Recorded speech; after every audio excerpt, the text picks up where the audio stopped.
All right, and we're back for another episode of the Lakers Fast Break podcast. It's Gerald Glassford coming right back at you here from Lakers Fast Break, Pop Culture Cosmos, Inside Sports Fantasy Football, and Game Source. We truly appreciate everyone out there listening to all of our great shows, and if you can, please give us that 5-star review on Apple Podcasts.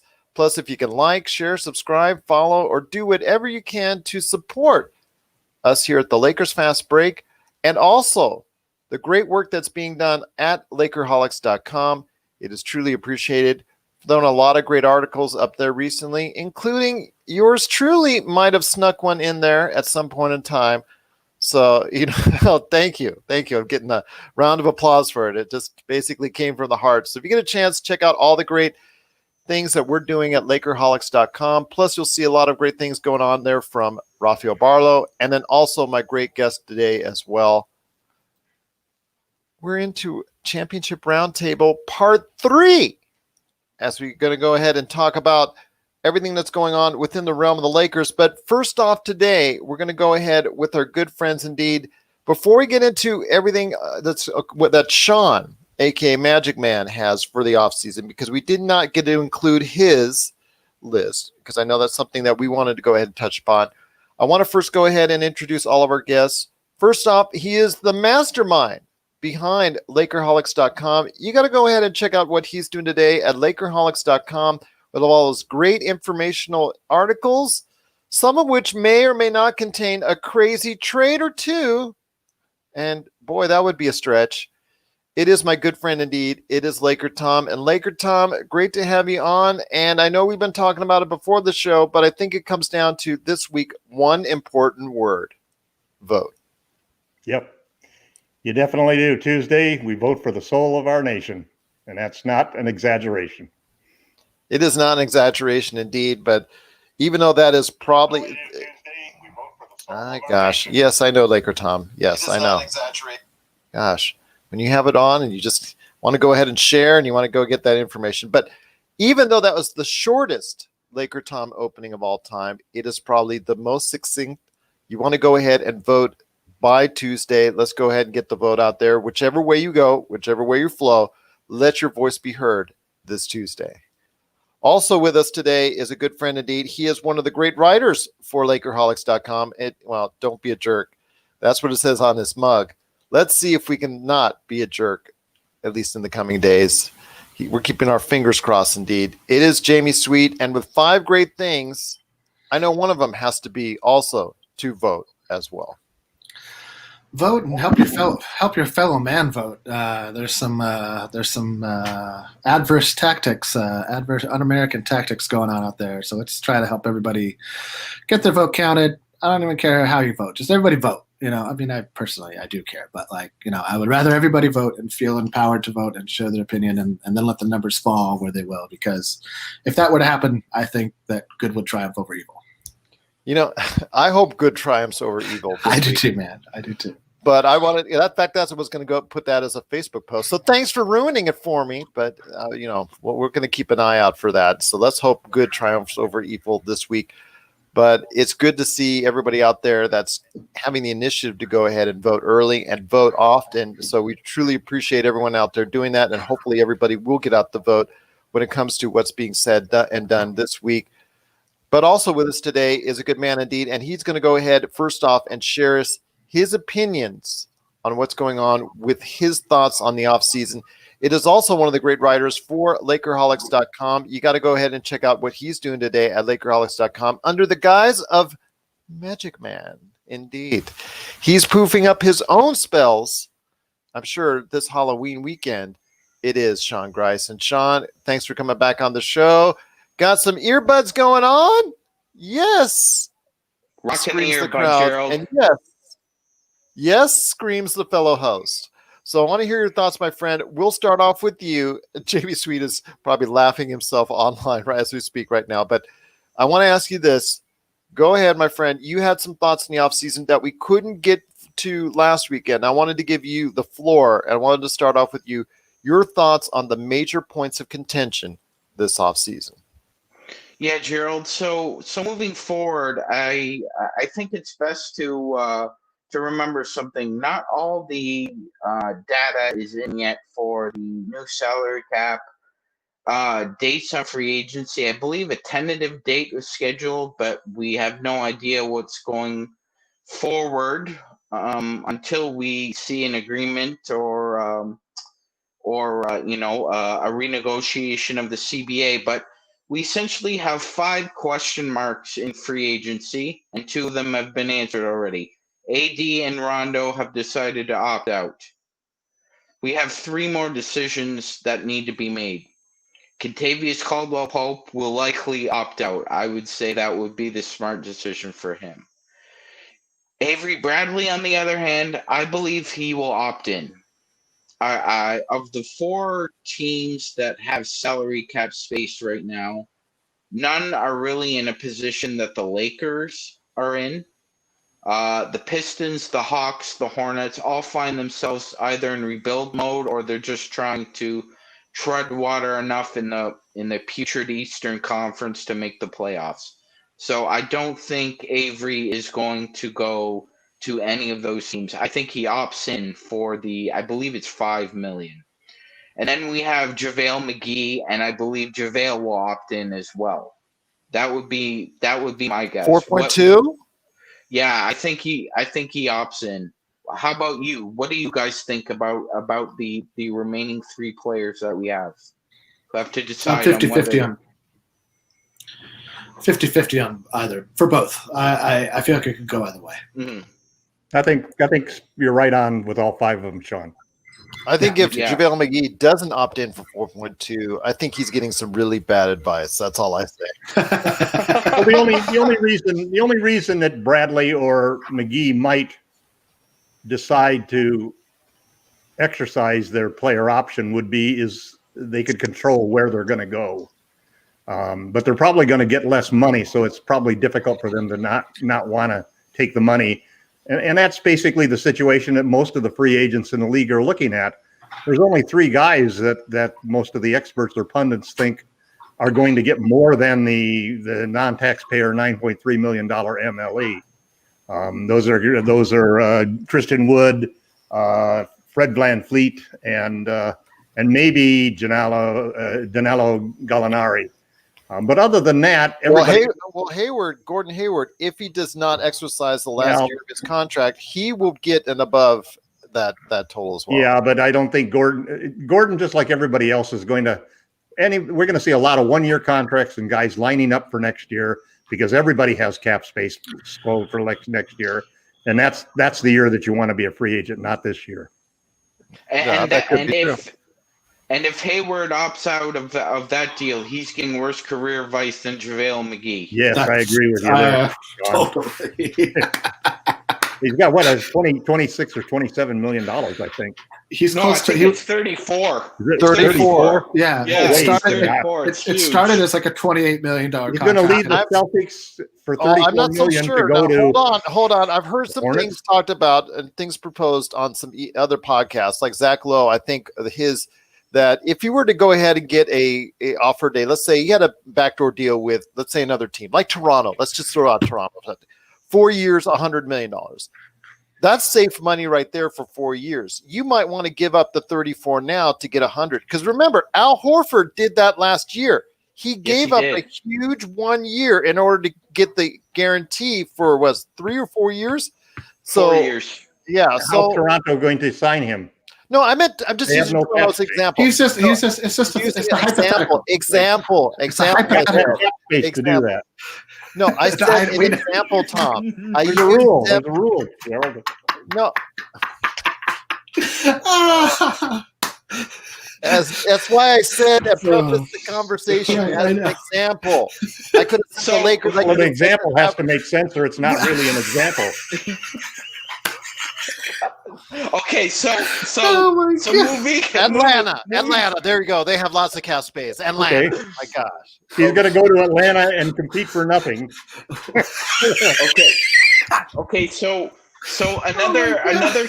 So go ahead, So after all 5 of those contract situations are resolved, there's another one. Quinn Cook is only guaranteed $1 million this year. He signed for $3 million for 2 years, but he's only guaranteed $1 million. So if the Lakers did need to create cap flexibility to either re-sign, another important thing is that KCP is now 3 years with the Lakers, so he qualifies for full bird rights. So that does help the Lakers moving forward with negotiations as well. I mean, I think a lot of that's going to come down to timing. If somebody comes out of the gate with a big time offer for KCP and the Lakers are like, wait a month, that's going to come down to the Rich Paul relationship. Yeah, right he's there. a clutch client, so that's the hope, right? Don't expect THT or KCP, either one of those alphabet guys, to be put into a deal. Well, and see, that's another situation too.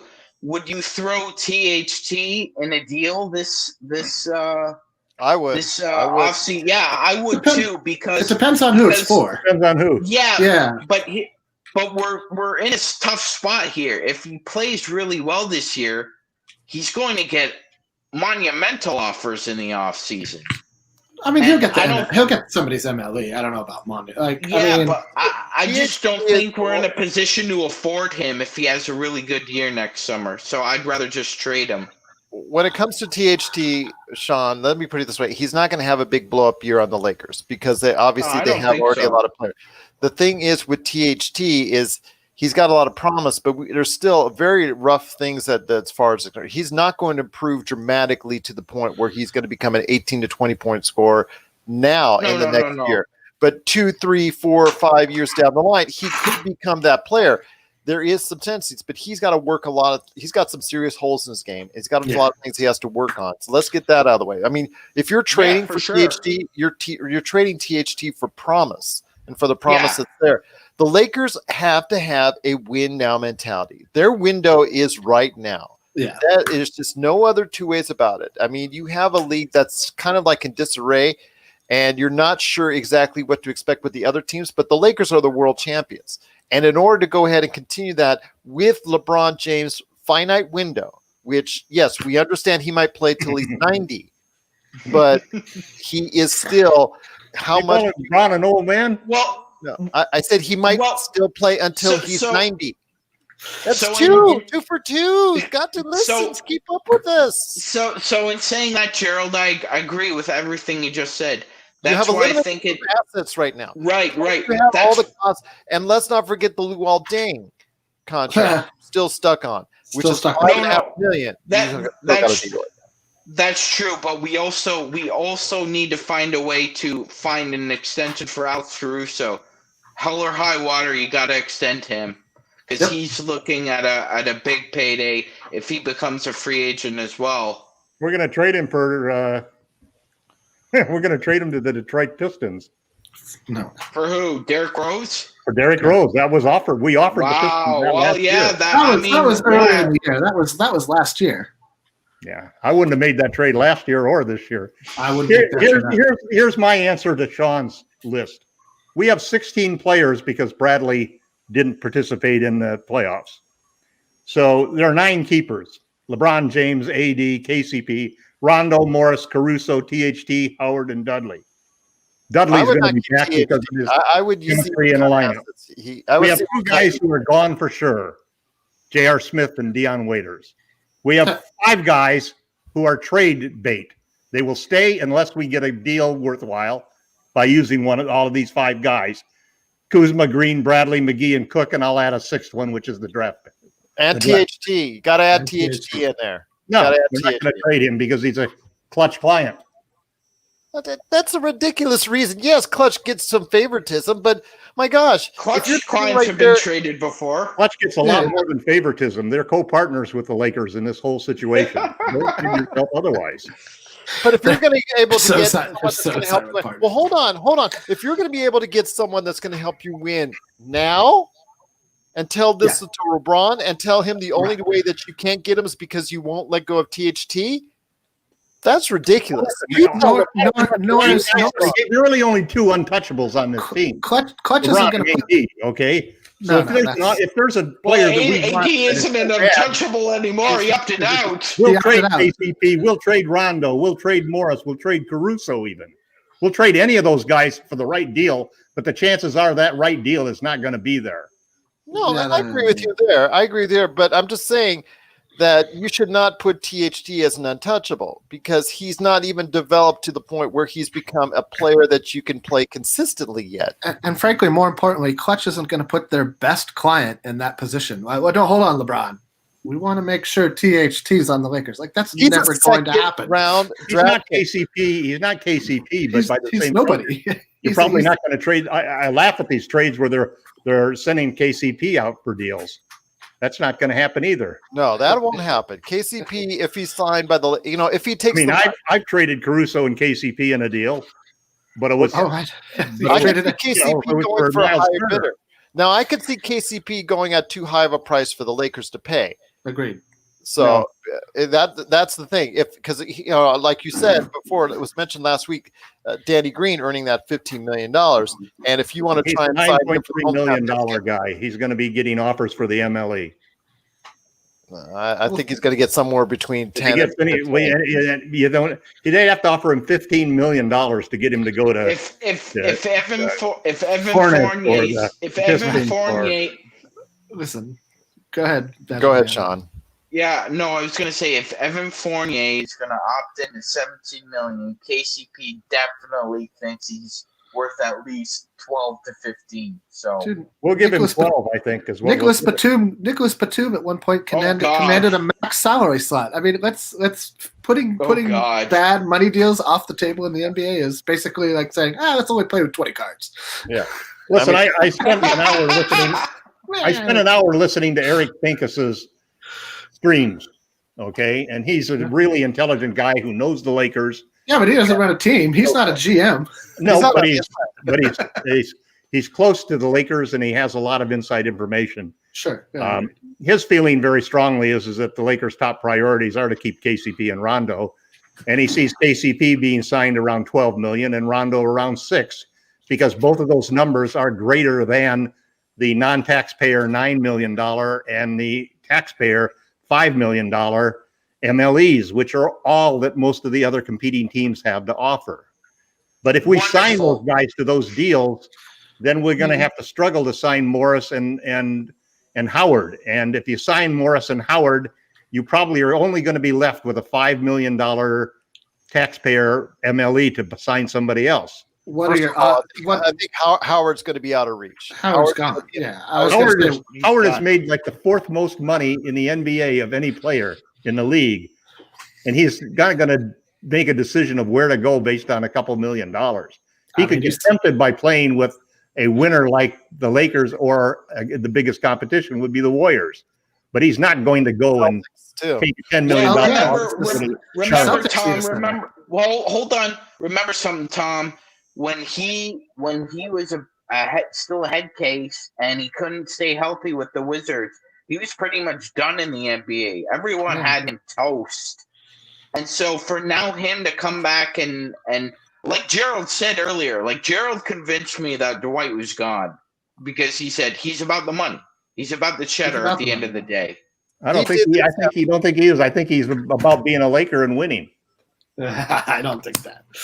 I'm just going to say this. I'm going to leave it at this. When it comes to bad money deals, every team, including the Lakers, have had their share over the years of bad money deals and are right. And are very right. Luol Deng. He's still on the roster. He's still on the roster. And unfortunately, it's going to continue for teams, possibly even the Lakers. All these teams are susceptible to bad money deals. I mean, there's a reason why Timofey Mozgov could be rolling around somewhere on this planet. Hold on. There could be a reason why Timofey Mozgov could be rolling around somewhere on this planet in a Rolls, and most of us are not. Okay, it's because of bad money deals still exist in the NBA, and they exist and they get re-signed year and year. There'll be a lot fewer of them with the pandemic going on. Well, there might be a lot fewer, but they'll still be out there, and there'll still be questions. And at the end, they ain't going to happen this year, Gerald. They're going to happen next year. Okay, we'll go ahead and put you to the test. We'll put you to the test on that. Not going to happen this year. Teams are going to be very. Listen, the teams are looking. They lost 40% of their revenue this year. They're looking at next year probably without fans for the entire season, very possibly, because that's what's throwing the whole thing into disarray right now. Outside of Florida and Georgia, yeah. Well, I'm going to tell you this right now. There are good GMs and bad GMs. So at the end of the period for free agency, just before the start of the season, we'll get back on the air and see if everybody signed just a very calculating, very smart, budget conscious deal. Let's make sure that every NBA team did that, because I don't have that same. Everything will, but the Knicks. You can't include the Knicks in that, or else it's not a bet. Oh, see, then again, there you go. There you go. See, Gerald, there's an exception for every exception, and a side reason for every side reason. Get that out of here. And now the Knicks want bad money deals. Well, here's an interesting aspect. You have to remember, LakerTom was not excited about LeBron James coming to the Lakers at first. There were other players he wanted more than LeBron James, and we could go back on the very own blog that he ran to find. He's not alone. He's not a lone island there. My concerns were not LeBron's ability to play; they were the side issues, which he pretty much resolved. But there's another issue that's at stake here, and I think it's an important one that's being ignored by everybody, which is all of you read the articles about how Donald Trump was able to take losses and cushion all of the income that he made from The Apprentice and all of these shows. There's something about the fact that a team that makes money every year has a lot more flexibility, because they can take a loss and move it backwards and forwards for their taxes. And the Lakers, basically, I wrote this article that basically said that there's a good reason why the Lakers might want to sign Chris Paul, because instead of paying him $38.5 this year, they can pay him $23.5 because he's got a 40% discount because it's a 50-game season. And then there's a good possibility with the CBA coming that we might have an amnesty clause, so you could get out of that third year contract. If you realize you're still going to be the Lakers can lose. If the Lakers lose $50 million, they can write off that against $50 million in profits, where a lot of these other teams do not have any profits to write off. Half of the league doesn't make profits. Their value is based upon the appreciation of their franchise. It's not operating profit. They don't have a big TV contract like the Lakers do. Tell that to the Utah Jazz. Exactly. Like, this is just got sold for over $1 billion, right? Yeah. $1 billion. How much of that? What do you think? What was the original cost of them? $3 or $4 million? To 5 years ago. To Gail Miller, when the Millers bought it, maybe not even that much. They might have bought it for under $3 million. That's why every one of the NBA teams is a gold mine, but they're only a gold mine when you cash it in. They can still borrow against that. It's still money profits, but the operating profit from year to year, they don't have the operating profit that the Lakers do or the Knicks do because of the local TV contracts. You can't make an equation $8 million. So we were all wrong. Go ahead, Jay. Well, so you can't make an equation where, like, you're only going to pay Chris Paul 40% of his salary without acknowledging that you're also going to lose that same amount of revenue. Like, the reason that all of that's happening is you're going to be interconnected. The BRI gets split 50-50, so it's not like the owners get some secret great deal. So let's say it gets split 50-50. Let's say there's $1 million.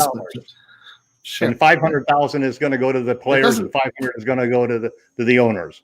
Well, the owners then take that 500,000 and they take that off of their income, but then they can also deduct what they paid the players, so they can deduct that 500 off of their income. So they get a bigger deduction.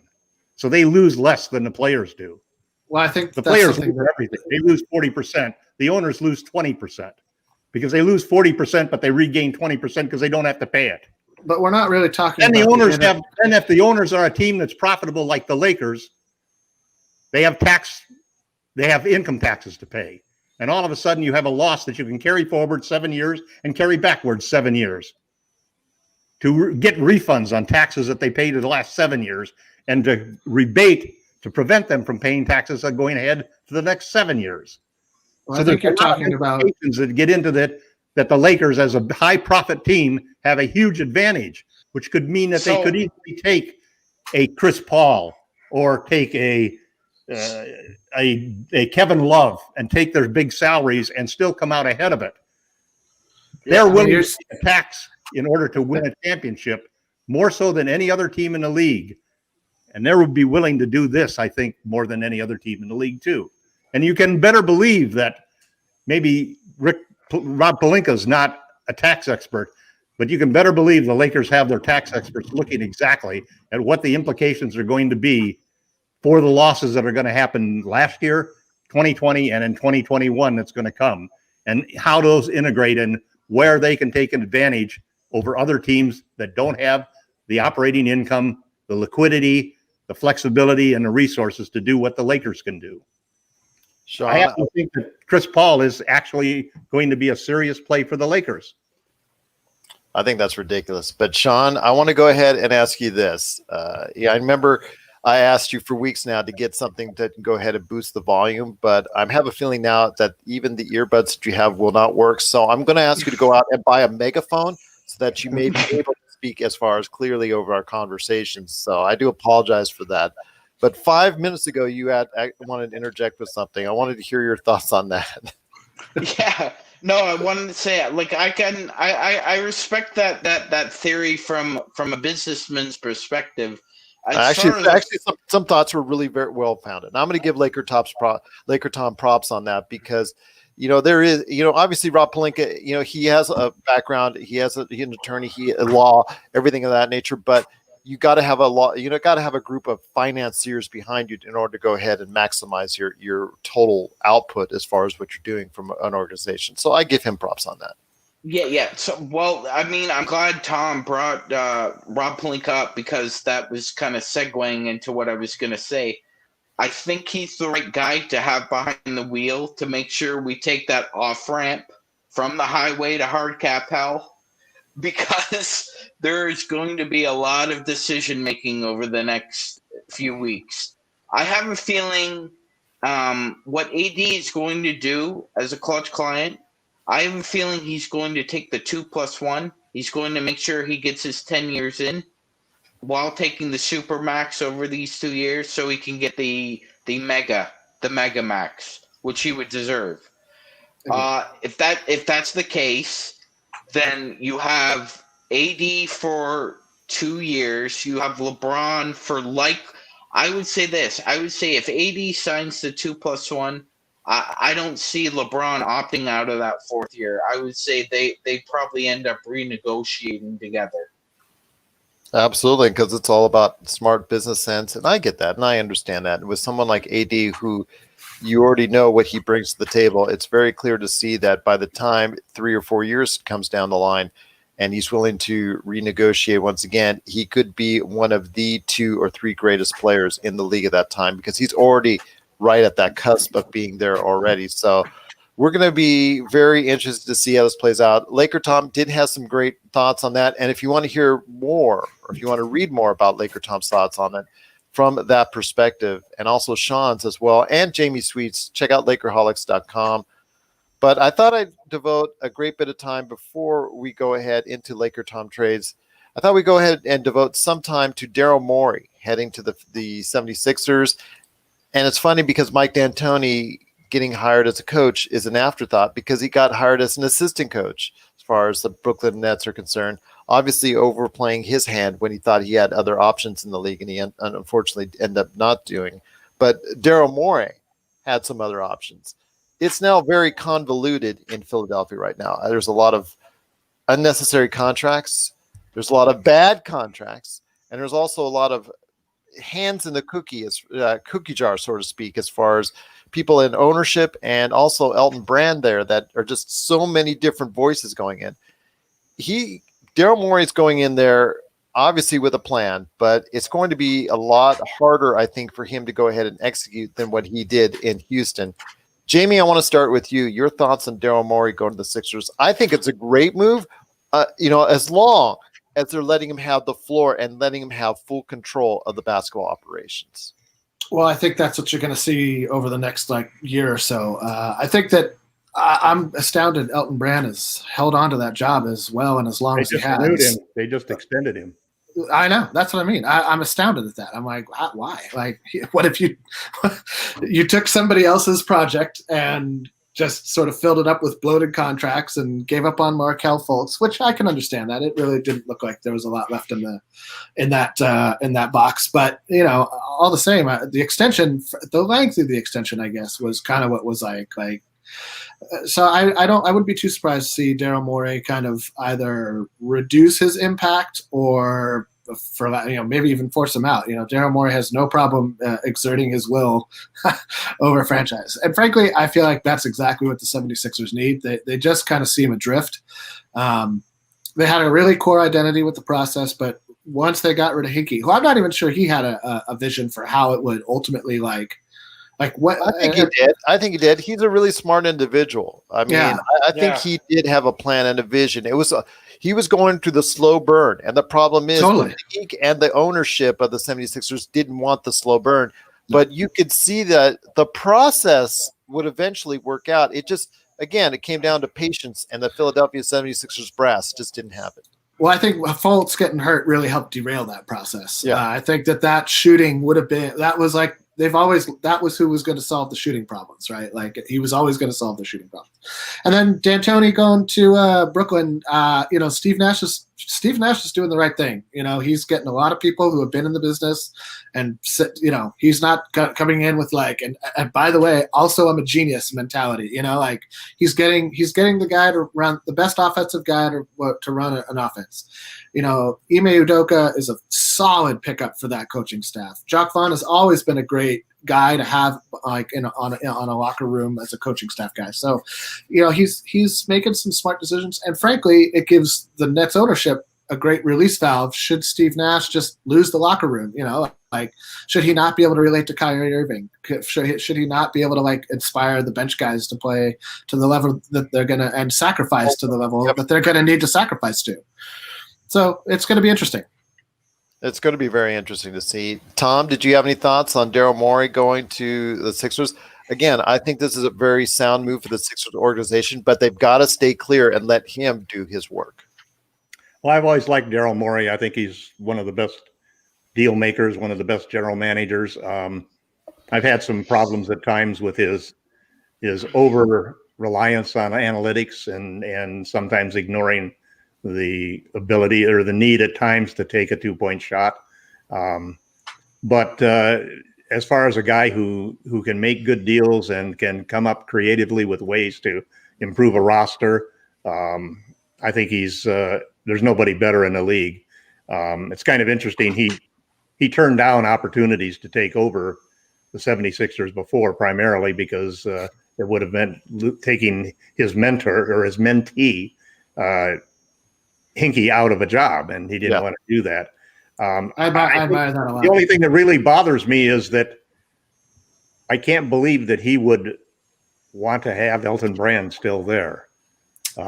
It's very awkward. It doesn't make any sense to me. So you have to question what's going on there, whether that's something that the owner wanted to do and he was willing to bend over for the owner because of that. As for D'Antoni, I take a different opinion than you do that D'Antoni didn't have other options. He could easily afford to just stay out of the business. I think he's doing this because as far as the head coaching. He's probably one of the best head coaches in the league.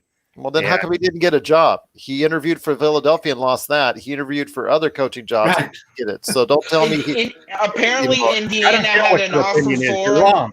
He's one of the best and most respected coaches in the NBA. I didn't say he wasn't. I didn't say he wasn't a good just coach. Because he didn't get a job or just because he didn't find a job that he was willing to take doesn't detract from that. What do you mean you don't care about my opinion? I'm done with all the D'Antoni bashing.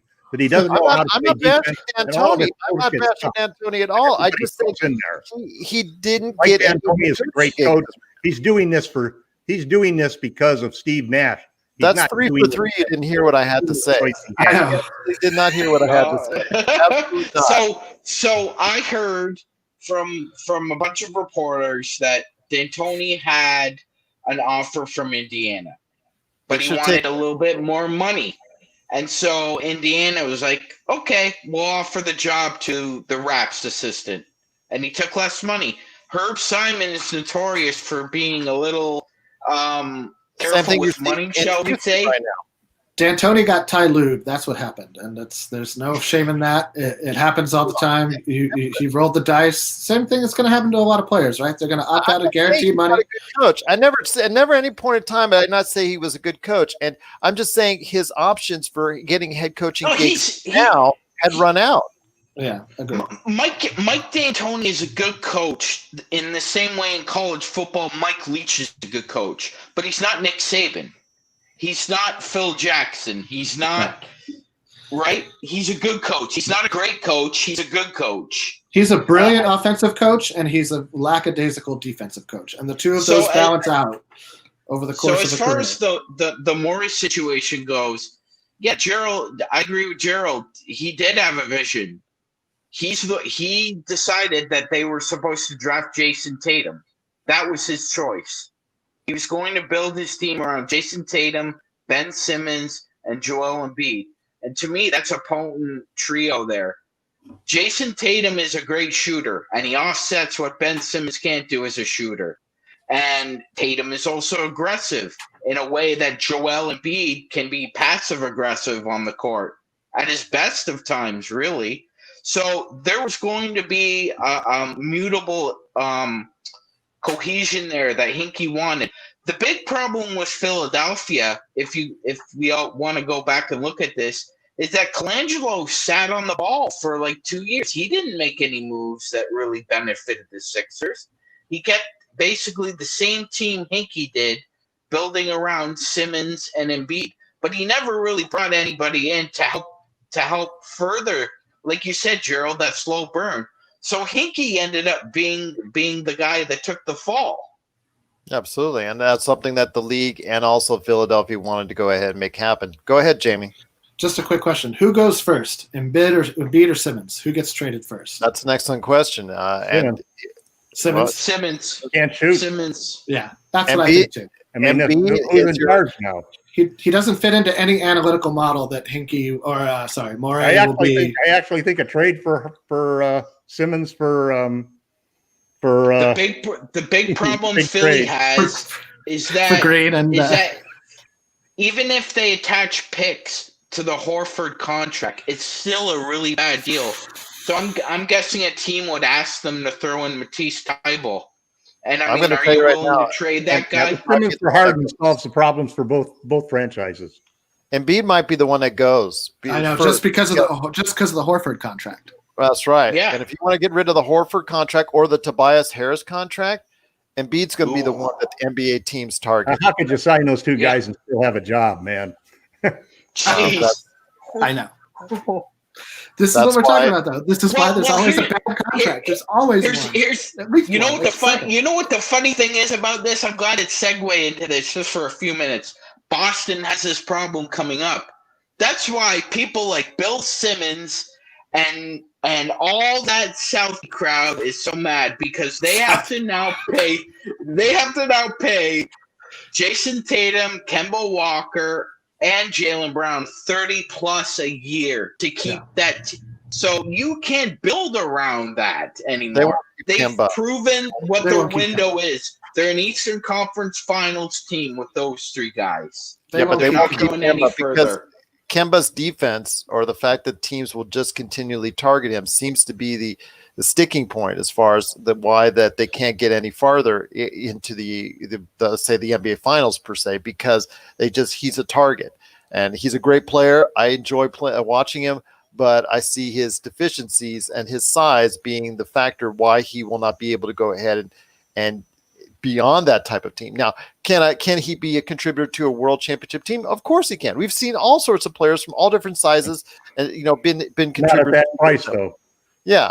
Just saying, on this current Boston Celtics team, unless they do something to offset that, for Kemba Walker, he's always going to remain a target, and that's going to be a hard thing to do, to commit to for all three of those players. You got to commit to Jaylen Brown. Jaylen Brown, yes. You got to commit to Jason Tatum, obviously. Kemba Walker's the deal breaker there for me, and I think it's a lot for Celtics. He'll be traded. They'll trade him. I think he's an unrestricted free agent, isn't he? Yeah. Not this year. Oh, next year. No, next year. Next year, everybody's got money. Yes. No, it'll be even less. But then again, the salary cap, to see how salary cap's right. The salary cap will be the dictator of all what's going on, because of the fact that it's going to be a limited number of games. We're still not sure 100% when the season's going to start, because now the players union is pushing back on the December 22nd proposed start date. So we're going to see exactly how this evolves. Will it end up being 72 games? Will it end up being 62 or 52 or back up to 82? Also the Olympics. Some of these players also want to be a part of the Olympics. So you can't have all this going on. They want the summer off. You can't have both. You can't have all these things. You can't have all these things. And the thing is, everybody's expecting this lucrative, so much money that's going to be out there in 2021. That may not necessarily be the case. I know a lot of teams will have more cap room in 2021, but the salary cap will be the ultimate decider. Depends how 21 goes. Exactly. Yeah, exactly. I mean, that's the reason why when Sean was talking about the 2+1 for AD, the argument on the other side is a 1+1, because he can line himself up in the third year for a salary that is not a coronavirus depressed year, because otherwise his number is going to be tied to that 109 this year, and we damn well could see a 109 next year. You don't want to have 3 years at that number. That's why he's probably going to take a 1-for-1. A 1+1. I would err on the side of caution, and that's a more cautionary tale. And I agree with you on that. So definitely we'll be looking forward to seeing what Daryl Morey, Trader Daryl, will be doing coming up. I'd love to see. Yeah, it would be interesting to have a conversation with Daryl Morey on the side and say, here's the Lakers roster. Here's the guys that we might want to trade for. What kind of deals do you think you could pull off? Because I don't think there's anybody as creative as he is in bringing in a third or fourth team and making a deal that you really didn't see could happen. Go ahead, Sean, real quick, and because we want to get into the trade, the fun part of the show. One real quick thing, Gerald. The only thing that really bothered me about Daryl Morey's tenure in Houston wasn't his tweet about Hong Kong. It was the fact that the next morning the microphones were all in LeBron's face, and there was nobody at the Toyota Center asking Daryl Morey about it. Spot on. Yes, spot on. The worst thing about Daryl Morey's tenure in Houston was how he left Houston, the condition that he left Houston in. Because they're cap-strapped, they have no draft pick. They're really screwed. They're screwed. I mean, They are. And and with an owner that doesn't want to spend money because he's been begging for cash everywhere and begging. He's been hit by the coronavirus more than any other owner, probably. And because and I understand and I get that. Obviously, also to the people that worked for his corporations and his restaurants and all that. I mean, obviously, those are the people that are most affected by what's going on in the coronavirus. He has been. Who he is, and he's very cash strapped at this point in time, and that's understandable given the certain situation. So we'll see what happens with Houston going down the line. There could be some changes going forward. He gambled Houston future and lost, and then left. Yeah, and it just didn't work out. But you know what? That's what it is. It doesn't work out for 29 other teams. Well, the owner had to sign the deals, so. Dwight could end up in either Houston. Well, let's get into the trades. This is where we're heading. Well, you know who's laughing his ass off now? It's Leslie Alexander. This is all too true. This is all too true. Once again, it's the Lakerholics. Good timing, huh? Yeah, right? I have on the Lakerholics, LakerTom, Jamie Sweet, and Magicman. They're all right here for you. Again, before we head on out, if you want to go ahead and toss us any questions at Lakers Fast Break, or LakersFastBreak@yahoo.com, or just go ahead and hit up Lakerholics.com and put your comment in right there on any one of the articles, because LakerTom and Jamie Sweet and Sean, they always put their comments there again and again and again. And that's almost even more fun than reading the articles themselves. Go ahead and be part of that conversation. Well, actually, sometimes it is. Go ahead and be part of the conversation today at LakerHolics.com. Before we head on out, guys, I want to go ahead and get into some fun part of the show. And that is going to be, because it's been really tense, and LakerTom not listening to me and getting mad at me and all that. And so before we head it out, because it's 3 for 3, LakerTom is going to go ahead and become Trader Tom, and we're going to go ahead and have some of our own crazy trades. So go ahead, LakerTom. I will let you go ahead first, since you're the guy who comes up with some of the awesome trades. We're going to yay or nay some of your trade proposals. I know you at least had one this week that caused quite a bit of stir at LakerHolics.com. Oh man. Well, you have to realize that some of the trade proposals that I make out there are obviously, there's a ranking between the types of trades that you want to make, and I like to take a look at all of the different options that are on the table. I have the NBA trade. I don't mind if some of them are controversial, because it creates some good conversations. So I've got 5 guys, if we're talking about trades, that I think are 5 players that make sense for the Lakers. Miles Turner is the first one.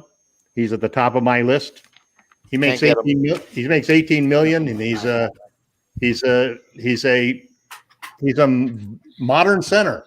Oh yeah, he can defend on the perimeter. He can he can protect the rim, and he can shoot the 3. Can't get him. We don't have enough assets. That's going to be probably my answer each and every time. My answer was, then you give him the assets that you wouldn't give to anybody else, which is a sign and trade involving KCP, and you give him Caruso. And obviously for you, THT is an untradeable asset, so you might want to give him. He's untradeable, but I said the only true untradables were AD and LeBron. But you get whatever you have to give Turner, because if you put Turner next to AD, remember that defense that we had when we were playing 5? We were playing small ball 5, our version of small ball 5 with nothing but big guys. You put Turner into that slot, and you can play 48 minutes of that a game. So that's my top trade. Okay. My second trade is Victor Oladipo. And I'd love to put both of them together. Oladipo, you're talking about an all-NBA defensive first-team guard and an all-NBA guard. When he was healthy. Maybe coming back from a quad, but a torn quadricep is not like a torn ACL, MCL, or a torn Achilles. And let me ask you this. He's at a low point now let me finish. He's at a low point now where he could be gotten.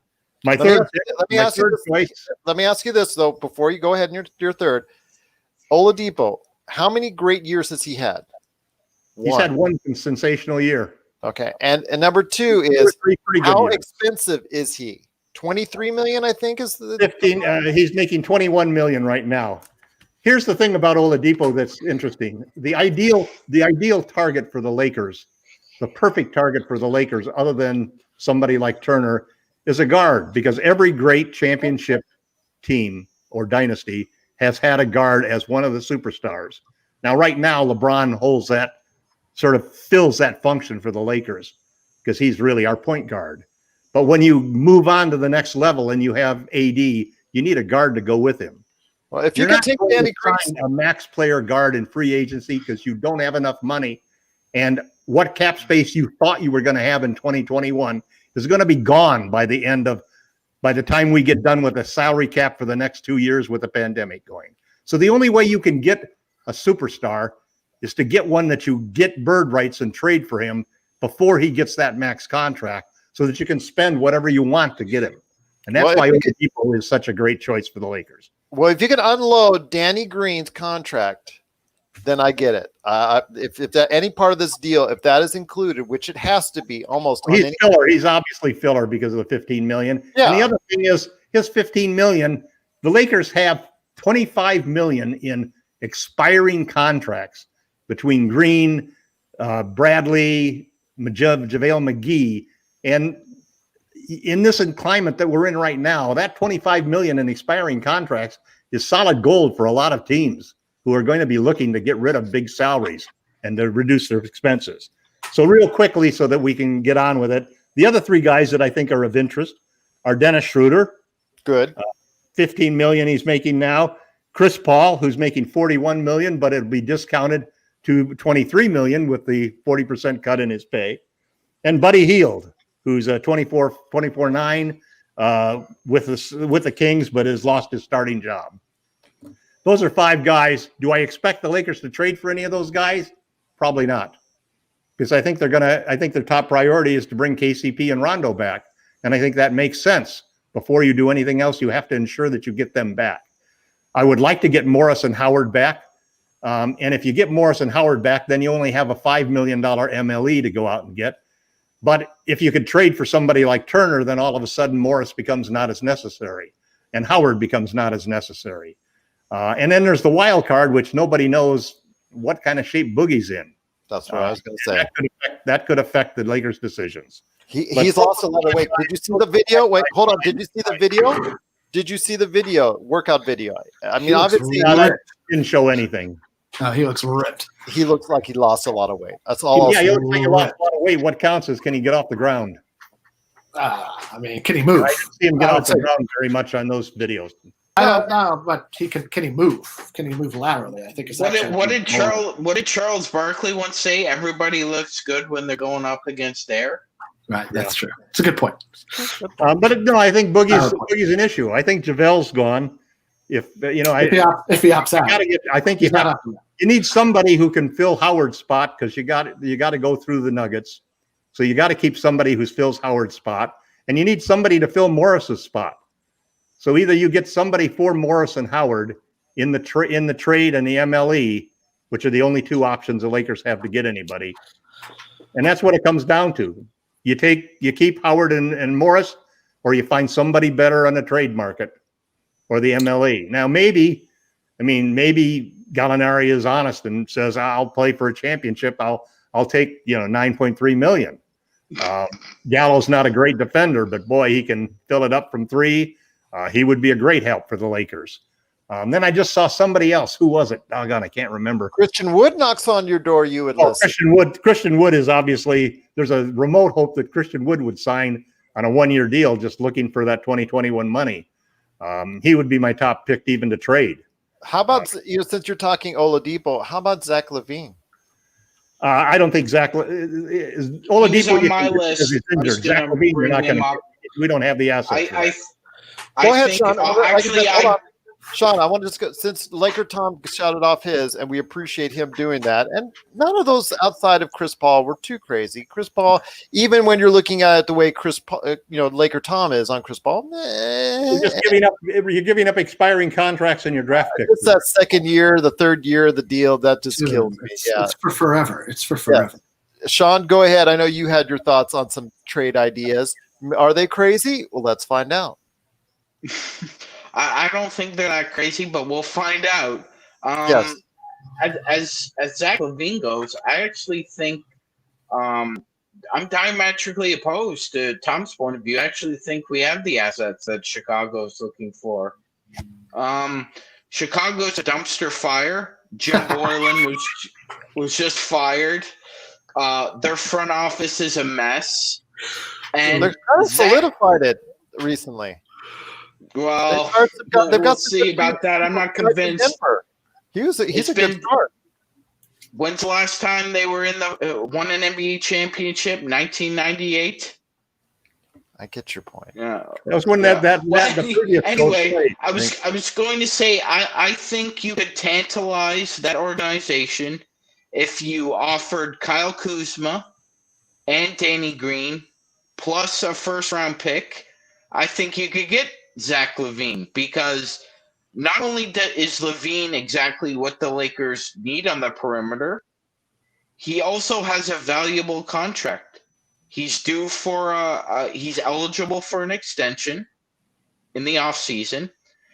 If he doesn't get that extension, he still has an expiring contract.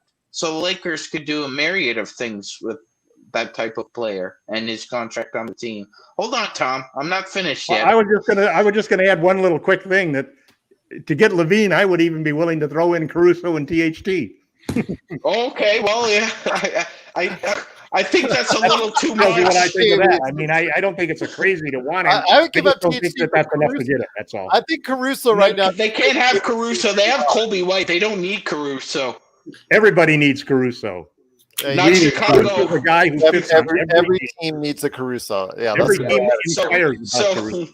So the second deal, and it's a little more complicated, and it's kind of a crazy LakerTom trade, would be DeMar DeRozan just recently said that, yeah, I'm not too happy in San Antonio. Yeah, the contract's bad, Gerald. It's a really bad deal. But he scores everywhere on the floor except for three. Except for three. And has a buyout. I said except for three, but he gets bought out in February or whenever the time is after the trade deadline. If he doesn't get traded and he gets bought out, great pickup by the Lakers. He and Derrick Rose. I think he's angling to try to get to LA. I think he wants to play for either the Lakers or the Clippers. So I think one of those two teams ends up with him. Perfect for the Clippers. He's perfect for us. I like He's perfect for us. Whoa! Hey, hold on. Let's not go down that road. He took over 1,000 shots this year. Only about 35 were from three, and he shot over 53%. The guy can shoot from the floor. It's just awful. Defense is awful. It's bad. It's bad. But I mean, LeBron won a championship having to play defense with Mike Miller too. So he didn't have anybody that other teams could hunt really on defense. So it's a big part of why the Lakers won. Jamie, I like the first one. I don't like the second one. What's the third one? Oh, go ahead, Magicman. Go ahead. The third one would be, like I said, I agree with Tom trying to get Schroeder. I mean, I think Sam Presti would be willing to deal with the Lakers. Yeah, they're going rebuild all the way. They've got the garage sale sign up front. Yeah. They got it all ready for you. It's going to be a rebuild. It's going to be a rebuild, but I think he's going to call it a retool. I don't think he's going to have the fans lose all hope. He trades guys where they want to go too. That's an interesting thing. So if CP3 or Schroeder wanted to go to the Lakers, it's a good chance that he'd try to make it happen. You know, he's not one of those guys that like the Spurs general manager says, I'm going to trade him anywhere but the Lakers. So Schroeder, I like. He's on my list too. All right, Jamie. Your turn, Jamie. We got a chance to hear Magicman. We got a chance to hear LakerTom. All right, Jamie. I get a little bit of an incomplete. I don't have a crazy trade.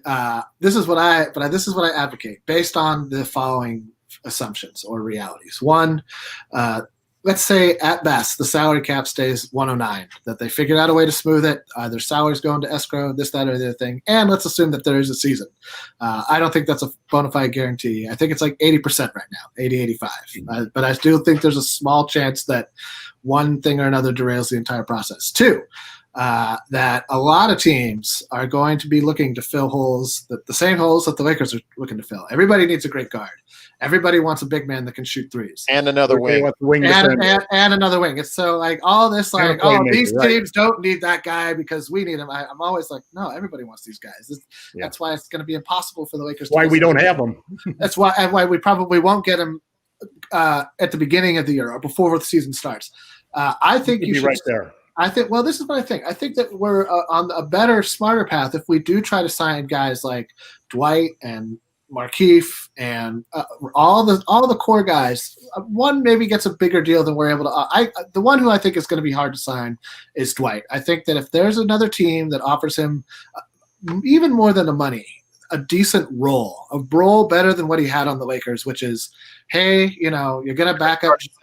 You're our starting center, and we're not going to bench you in the playoffs. If he can get that kind of guarantee, he'd be the starting center if he came back, probably. I don't. JaVale ain't going to start.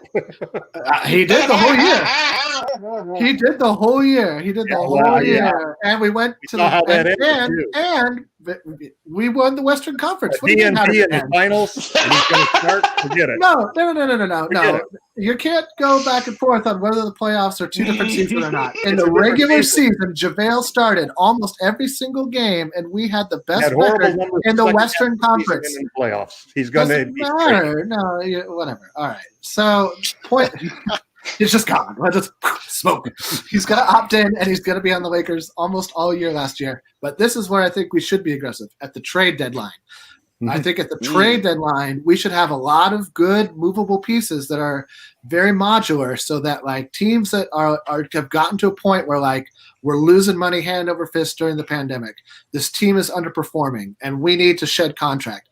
That is when I think the Lakers need to be not just aggressive, but also to a degree predatory. Like take advantage of those teams that are in that position and really just get the best players you can get in that moment. You're gonna have a very more limited market now because nobody knows what's coming down the pike. And then on top of that, everybody's gonna have this short time frame, even if they push it back to where the players want it towards the beginning of February. It's still a very compressed time frame from how the NBA is used to doing normal business in.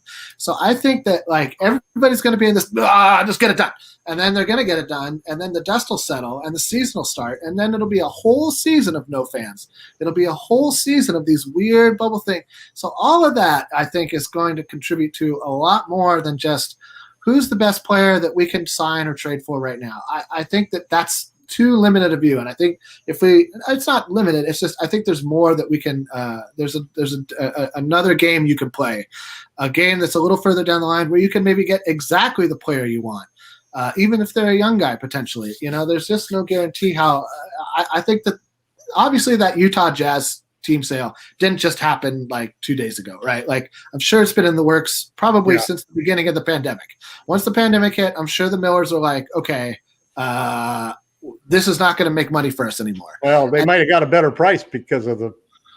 Who knows? We don't know. We don't know. Because that was all private. It was all internal. They, unlike, let's say, Minnesota, who put it out there that they were for sale, Utah didn't advertise it. Right. Utah had this deal going on because I think the owner now is either he had a small share of the team. Yeah, he had a share of it. Now he's the owner. Yeah, so this is something that they approached each other privately. Yeah. But I won't be surprised if we see similar things like that happening with other teams. Obviously not the Lakers. Obviously not the Knicks. Obviously not the Celtics. Not these huge historic franchises.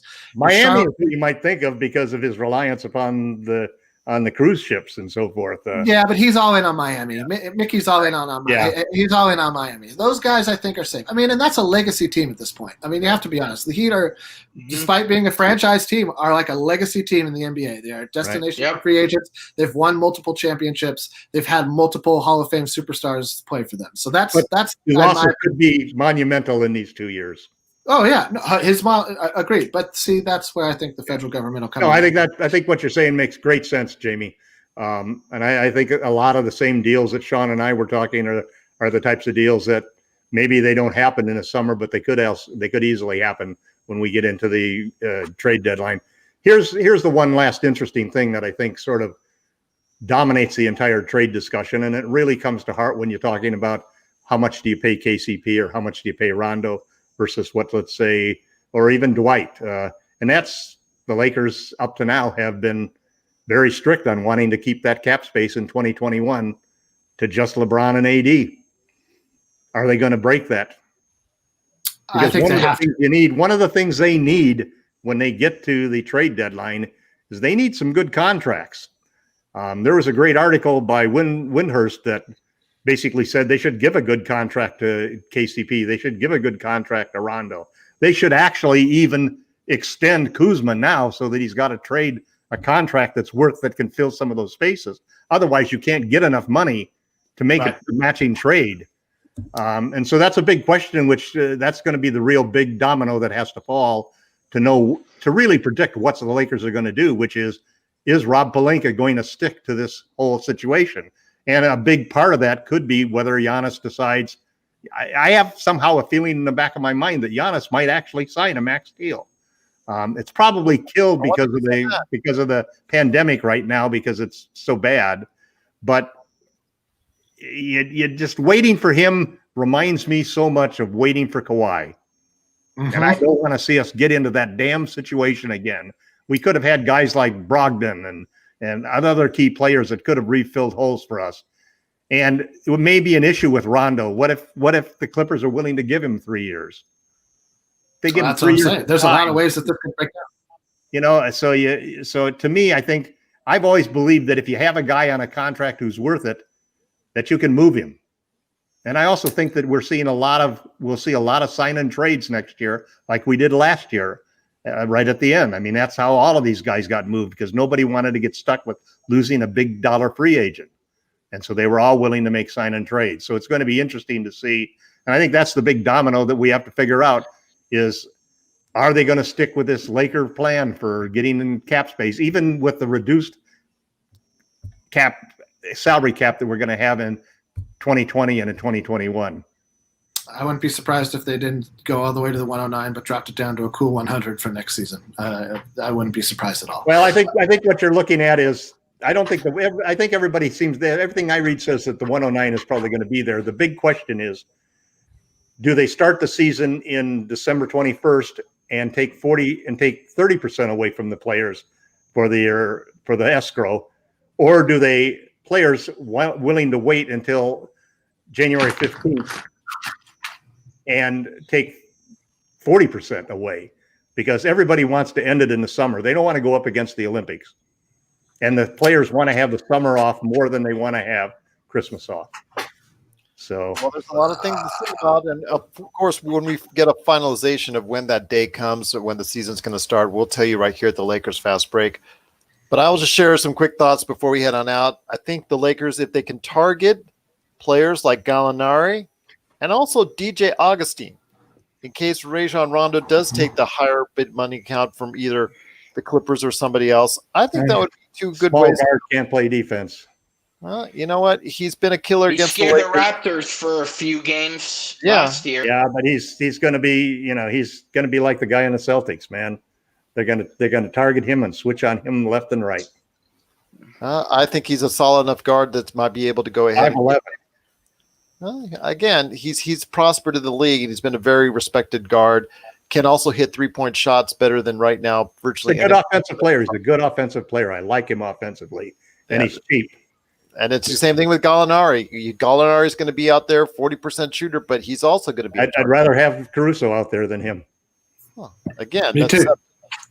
He can't make plays and he can't shoot the three, but he's going to defend and do all of the little things that, he's not going to be a liability. That's the problem.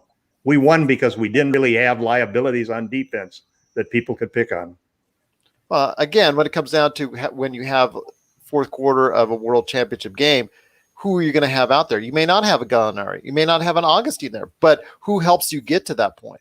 That's the thing you also have to look at as well. So, again, filling those roster holes are going to be something that obviously the team is going to have to look into, but we're going to be going ahead and throw out more crazy LakerTom trades and so much more each and every time out as much as we can at Lakerholics.com. Plus, also, we're going to throw in some from time to time here at the Lakers Fast Break. So, guys, it's been a great episode. I cannot thank you enough for spending the time to go ahead and talk to us right here at the Lakers Fast Break. But I want to go ahead before you head on out and let us know what's going on in your world in Lakerholics.com. Sean, I'll start with you. What you got cooking at Lakerholics.com? Well, Gerald, we're still in a modified stage 2 here in Toronto. So other than work, I have a lot of time to focus on Lakerholics and the content we're producing for all our fans and any interested readers out there. Moving forward, I think me and Tom are on the same page as far as what kind of free agents we want to get into the Lakers or what kind of players best fit our culture. I just think we're going about it through different means. I think the best way for us to acquire these really good depth front court players is through free agency, through our MLE, through the vet min. I think if we're going to find a really good guard, it has to be in the trade market. We don't have the salary cap right now, and we've got to find a way to finagle, some fluidity, some flexibility to try and get that wing player we need. I'll tell you what, right now, just you describing that is kind of scary and kind of interesting all in one like scoop right there, because it sounds like the master has like gotten the student to go ahead and follow his bidding since you've been on the same wavelength as LakerTom. I almost feel like you guys are like we're now part of a cult, like Nixium and all that. That's kind of scary me.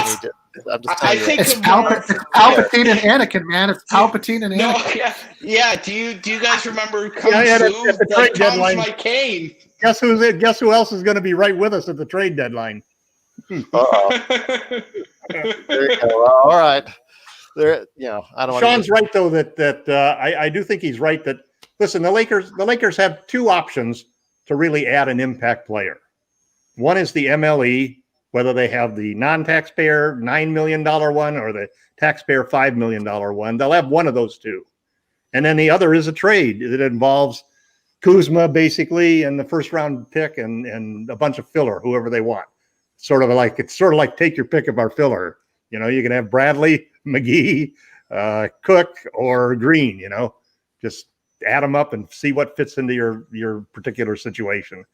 But a lot of that is still going to depend upon a lot of what we can do with respect to a trade is again limited by do we want to take back contracts that are more than a year, and the same thing with the MLE. I mean, Gallinari might be willing to take a 1-year deal, and certain other people, but if you wanted to sign somebody, let's say you wanted to sign Aaron Baines, who would be a great fit on the team, a great defensive center who can shoot the three, sets killer blocks, can hold his own in the post. Older player he's not going to settle for just a 1-year deal for $5 million, but he might settle for a 3-year deal for $18 million because he's an older player who gets injured. Yeah. Right there. Well, that's you get what you pay for, Gerald, and we can't go out and we're not going to go out and pick up Bradley Beal. We just don't have the assets to do it. Go ahead, Drew. I would be perfectly content if we had a front court rotation of Aaron Baines, Anthony Davis, and JaVale McGee. I'd be content with that. I'd love that too. I'd love it too because you get the rim protection, the 3-point shooting, so that you can play small ball all the time, and AD doesn't have to play 5, except when he does it for the half a game that we take out Baines. So there's a lot of good options for the Lakers, but I think the top priority still is bring back Rondo and bring back KCP. Jamie, I know you got some 5 great things going on for the site at Laker Help. Go ahead, my friend. What you got? Working on a couple fivers. Trying to keep the discussion going. But yeah, it's going to be interesting. My next 5 things will probably be about if there hasn't been a season determined by Monday, the things that could derail the season and how we can maybe, not that we as humans, but what we can hope for that the owners and the players come to an agreement on. Because I definitely think there's some things that could derail that. LakerTom, I leave the last up to you because my contribution to written format it's already up at LakerHolics.com on my thoughts on the 2020 season, but I want to hear your thoughts going forward. My thoughts on that, and it's ready to go up probably tomorrow. There you go. All right. And so it's I think it's like Gerald's that you start writing this, and by the time you go over the various subjects that you want to cover, like Sean found out and Gerald found out, you end up writing a lot longer article than you normally I had to stop myself at 1,750. Yeah, it was marvelous what you wrote, Gerald. You had a great article. I had a 6-minute article, which is long for me. I try to make most of my articles be able to read in 3 minutes. I figure that seems to be I've been averaging well over 1,000 to 1,500 hits on Medium every day since the middle of the season, and it's just amazing that it's never heavy on the latest article. It's pieces of everything. Like they're reading 10 or 20 articles at a time. I mean, I've got over 300 articles out there, but this one is one of the longer ones, and it's my recap of sort of the personal thing of the season, why I felt the Lakers championship was a beacon of light on a nightmare season, nightmare 2020. Then I touch upon some politics in there because I also think Tuesday is going to be another beacon of light. And we'll leave it at that, but it should be up there within the next couple of days. And we're I think it's a great series that Sean inspired, and when you start to get into it and you look at it personally, it really gives you a lot of things to talk about. In my particular case, it's I heard the news of Kobe's passing, and he died on the way to a basketball tournament with his daughter and a bunch of her teammates. And I happened to hear it about his passing in the helicopter crash when I was driving to a tournament with my two granddaughters to play in a basketball tournament that day. And so there's you see all of these parallels and so forth. And I, as I said in the article, when LeBron took the mantle during that presentation ceremony and threw away his scripted speech that he was going to give and just spoke from his heart about taking over responsibility for the Lakers franchise, I got chills, and I felt right that moment that the Lakers were going to win it for Kobe, and they did. And I think we're going to see another moment like that on Tuesday, God willing. Well, hopefully we will, and hopefully we'll go ahead and be able to go ahead and just feel good about things. But again, check out all the great articles that are up right now at LakerHolics.com. LakerTom, Jimmy Sweet, and Magicman, it's been so great having you aboard. Getting ready for next week. I mean, I got to gear myself. I got to get like just some bulletproof vests on something, because LakerTom is quite happy. Not only doesn't he hear what I have to say, he goes after me what I have to say. So I was really meaning to go after Jamie because he's the D'Antoni. I was about to say he was taking it out of you. It was by proxy. Umbrage. I figured I might as well keep throwing. Maybe it's because of the fact that we're like I'm right above him on the screen. But I'll tell you what, it's always a great time here at the Lakers Championship Roundtable. I want to let everyone know that I'm working on, in the background for Lakers Fast Break, a compilation podcast. It's going to be a part one of some of the great conversations I had during the first part of the Lakers Fast Break. And you'll be interested to hear some of the thoughts of some of the individuals that I had on board. So take a listen to that. I'm hopefully getting that out there later this week. I also have some more other great interviews lined up over the next few weeks leading up to the NBA draft. And I know a lot of people writing, Gerald. You're such a good writer. Well, when you who would have thought? We just thought you were a mouth, and now we find out you're really a great journalist. Uh-oh. I graduated with honors with a journalism degree. I better be able to write. Well, if you don't write, nobody's going to know it. Check out popculturecosmos.com. You'll see 5 years of right there for you. So I'll just go ahead and leave it at that. But I'll tell you what, it's been a great time talking to everyone out there as far as what's going on with the Lakers. I look forward to our championship roundtable part 4. Championship hat here. There you go. I got my Anthony Davis jersey right behind Kobe, right below Kobe right there. I just got it. Got my Lakers banner behind me. Yeah, well, shout out to my Lakers friend and Lakers fan, Aaron, for going ahead and flowing that over. So appreciate him giving me that new Anthony Davis Black Mamba jersey. So I will tell you this, it's been a great time, and I'm looking forward to more great things coming up on the Lakers Fast Break. But again, if you have any questions, LakersFastBreak@yahoo.com and at Lakers Fast Break. But of course, the best place to go is LakerHolics.com. Well, guys, it's been great talking to each and every one of you, including you, LakerTom. Although, my God, sometimes it's dangerous for my health. But we'll see if we can go ahead and get into more discussion, arguments next time on the Lakers Fast Break podcast.